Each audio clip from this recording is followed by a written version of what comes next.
Bonjour à tous. Du coup, je vais vous parler un petit peu de la dimension design thinking qu'on a intégrée dans cet événement.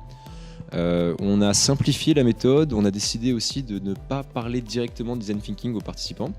On a fait en sorte que ce soit assez seamless, que les gens le ressentent, surtout a posteriori, et qu'ils se rendent compte de la pertinence de la démarche, qu'on puisse vraiment leur montrer qu'on est là pour les aider et pour apporter un outil qui est assez puissant. Donc le design thinking, comment on a fait pour l'intégrer ? On a eu 3 grandes phases.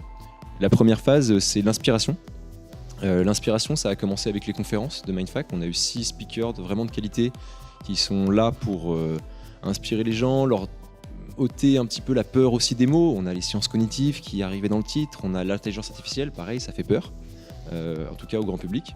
Et c'est un petit peu dommage que ce soit le cas. Du coup, on a fait en sorte de dédramatiser ce problème-là. Ensuite, on est passé dans une phase plus d'idéation, on s'est nourri de plein de choses, et ensuite on a fait en sorte de les synthétiser pour créer ce qu'on appelle une idée, un truc qui vaut pas grand-chose, qui est très sympathique, mais qui sur le papier restera juste une idée. Ensuite, une fois qu'on a bien avancé sur cette thématique-là, on a fait en sorte de resserrer un peu les choses, de commencer à se confronter à la réalité du hackathon, qui est d'arriver à un prototype. On réduit un petit peu le champ des possibles et on fait en sorte que les participants commencent à penser opérationnellement comment est-ce qu'ils vont arriver à faire leur projet. Ensuite, on leur laisse toute la nuit pour bien potasser là-dessus, et le lendemain, on inclut des dimensions un petit peu plus business. On finit le prototype, on pense vraiment à l'aspect rentabilité des projets, comment est-ce qu'on les intègre dans la vie économique.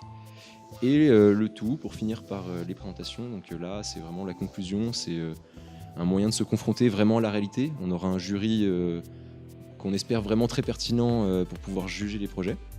Et tout ça, toutes ces étapes de projet qui paraissent assez logiques finalement, parce que le design thinking, c'est beaucoup de bon sens, elles sont soutenues par une vision qu'on a essayé de faire travailler aux participants depuis le début, leur dire vraiment, certes vous avez un projet, vous allez savoir comment le faire, ça c'est ce que les hackathons classiques font, mais vous allez surtout penser à pourquoi vous allez le faire. Est-ce que vous voulez que le monde de demain soit plus beau, plus horrible ? Peut-être, on ne sait pas.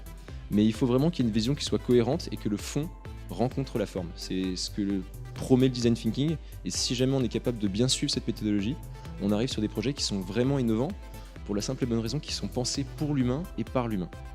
Et on n'arrive pas à des processus qui ne seront jamais acceptés, qui resteront des très belles idées sur le papier.